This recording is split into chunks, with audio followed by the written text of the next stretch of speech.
Ladies and gentlemen, welcome into part 2 of comparing college football stadiums with the new video game that came out to what we saw in 2014 and kind of the evolution of them, finding these comparisons on X from CFB Kings. So let's get this started. I already did one of these other videos with many of the important stadium improvements, but these are just some more stadiums, beginning with Duke.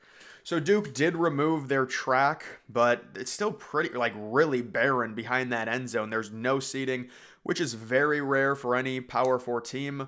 But considering Duke football is not all that popular, they did kind of have a decent start to the season last year. They beat Clemson at home on that Monday night game, but very rare for a Power 4 team to have kind of a naked end zone, but that is Duke right there. This is East Carolina. So East Carolina building up their press box. They've got looks like 2 or 3 decks of some luxury seating, some club seating, and then the press box and suites up top. So they built that up. Next, you do have Ohio State, really doing basically nothing. Ohio State, they haven't put a ton of work into Ohio Stadium since the early 2000s. They did have kind of a student section expansion, but I believe that probably already happened from when NCAA 14 came out, so that's why it looks the exact same. You also do have Jordan Hare, home of Auburn, so they really did not do much to it other than add the massive scoreboard. And it also looks like there's a building that they've rendered in to the right of the scoreboard from where we're looking. You do also have Cincinnati. Yeah, Cincinnati had a pretty impressive sideline renovation. If you look at the top, in 2014, they had some very, very small, almost non-existent club seating, suite seating, press box area, and then they added a very nice looking maybe that's 2 deck, but also they've got the club seating beneath it. That looks really good. They did a good job on that renovation. It's way better than what they had. You also do have Kansas. So this is what I was talking about. You can see Kansas. Obviously, they don't have the track going around the field, but that is not a renovated stadium. That is their former stadium. They will not be playing here this year because their stadium is going through a $300 million renovation, and then they will be going to that stadium. And it was rumored that the newer renovations were going to be in this game, maybe in an update, but I thought they were going to be in this game, so we'll have to see if they end up adding that. But the sky just looks amazing in the 2014 game. Kansas State, so you can see Kansas State very similar to Cincinnati, how they built up. They've also got 2 new scoreboards there on each side of the sideline, and then a much, much bigger area for suites, press box, club seating, things like that. They've built it up. You also do have Tennessee. Tennessee's looks relatively the same, but they are undergoing a huge renovation. It's mainly just changing out the seating. They're adding some almost more luxurious seats right behind each of the sidelines. They also do have the Vols to the left and to the right of the scoreboard. I kind of like the American flags going all the way around. Or I don't know if they're going all the way around, but there's a few American flags up there. I feel like Texas A&M has that as well. They've just got a bunch of American flags at the top of their stadium going around. But there is Tennessee, and then you do also have Vanderbilt. So this is in the game, believe it or not. Vanderbilt, you can see in 2014, they've just got these little tents set up. It looks terrible. You can see to a parking garage, and they've closed all of that up. Both of the end zones are going to be fully renovated. You've got the scoreboard over top. That's an interesting design there. It's like a building, and it connects to where you can look out through almost on a balcony to the game, and then you do have some club seating beneath it, and then even more on-field seating or areas you can stand as well, probably like a VIP thing. Louisville. So Louisville added a unique seating design. You can see how it kind of curves, slopes down, which I think is pretty cool, and then also the 2 wing scoreboards. You compare that to what they had in 2014, it is crazy. That basically nothing, literally nothing, so definitely something that was good to add.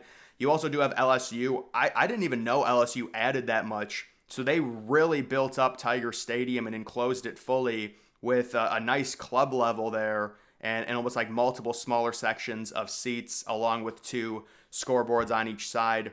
You do also have Texas. So Texas definitely needed a renovation. They had a crappy end zone, and they did renovate it, and this happened 7 or 8 years ago, and they've got a massive scoreboard now, and their end zone is supposed to depict a longhorn. If you look at it really closely, I don't know, I think it looks okay.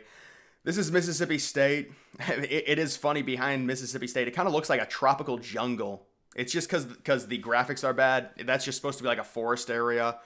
You can see in the bottom, they've got kind of a weird upper section of seating that's very small, basically attached to a scoreboard, but they did build it up significantly and totally enclose it, which is going to make it look way better. You can just see the contrast of enclosing and connecting all of the seating going all the way around rather than looking at the top and see how much better it is.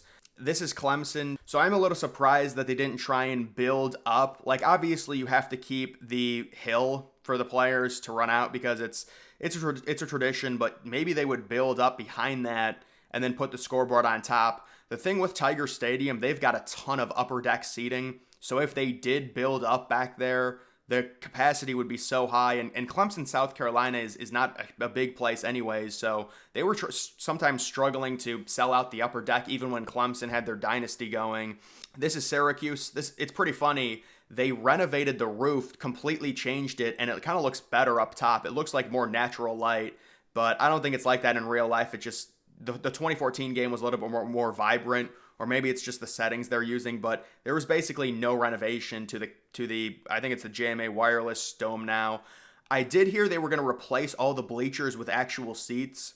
I don't know if they actually did that, but someone was telling me that they were doing that. And then these are just what I would request in terms of adding custom stadiums into the game. I mean, they're probably not going to do this. We all can tell that the dynasty mode is very surprisingly barren in terms of what they offer, when it comes to customization and everything like that. I mean, you'd love to be able to get a new stadium, even if they just had like 3 or 4 different generic stadiums. Maybe you're building up a smaller team. But this was, and I think it still is, an idea for Miami, the Hurricanes, to build their own stadium. That would be pretty sweet if you could use that stadium for Miami, or even just like a generic stadium in general for any team. I mean, if you do have the palm trees there, you would only be limited to like teams in warm weather climates, but that is a cool stadium because you can see over and you can see the bay and all the water, and also that is like a big overhang, and I don't know, the scoreboard's like almost the roof right there. It's kind of interesting how it looks, but I highly doubt this stadium's going to happen in real life. It's just like a nice generic stadium though for a video game. I think it seats around 50,000, and obviously they already have renderings for it, so you could just basically copy it. This is kind of goes without saying. You'd like to see Kansas get their actual stadium, the renovated version of it in the game, because if you want to play as Kansas and as a dynasty, I mean, this new stadium or this new renovation that they're getting it's going to turn it into a pretty impressive Power 4 stadium with 2 different upper decks, the full stadium closed compared to what they currently have in the game, which is their unrenovated stadium. That renovation will be finished by next year. And then also Hawaii. They're doing something, I said this in the other video, very lazy with Hawaii. Right now they play at like a gimmick, like practice stadium or whatever, where they've got temporary seating up because they've really struggled to get money for a new stadium. They haven't even started construction. But this was like the original stadium renderings that they put out. They've since downscaled this. But like for Hawaii, I would say just copy this model. It's like a former rendering and just put this in the game for Hawaii rather than what they did, which is use a generic stadium from Madden, and they just imported it into college football and made it Hawaii's home stadium, which makes no sense because I think the seating capacity of that generic NFL stadium is probably at least 65,000, which would never happen. I mean, Hawaii is talking about making a stadium with a capacity of like 25 or 30K. So it just doesn't make much sense. So that would be my recommendations, if I could add 3 stadiums. Also Northwestern, their new stadium, it kind of goes without saying. Although, do you really want to... I would like to see Wrigley Field in this game, honestly. The football version of it, obviously. And then, it'd just be kind of cool for Northwestern to play there. Maybe you could have an option to play all your home games at Wrigley Field. Because right now, I think they just have the old Ryan Fields in this game. And that doesn't even exist in real life. They've already demolished it. They do have a temporary stadium they're playing at, and people were wondering, would they put that temporary stadium with all the seating right along Lake Michigan in the game? That would be sweet if they did that, and you could play like during a blizzard right off the lake, but they haven't done it yet, and I wouldn't hold my breath. I mean, this is, you guys can say, well, the gameplay is great and everything like that. This has been a big letdown here when it comes to the Dynasty, and just the lack of stuff, the lack of customization, the lack of options in the Dynasty mode. It's a little disappointing. But either way, guys, that is going to do it for this video. Make sure you follow me on X. Link to that's always in the description.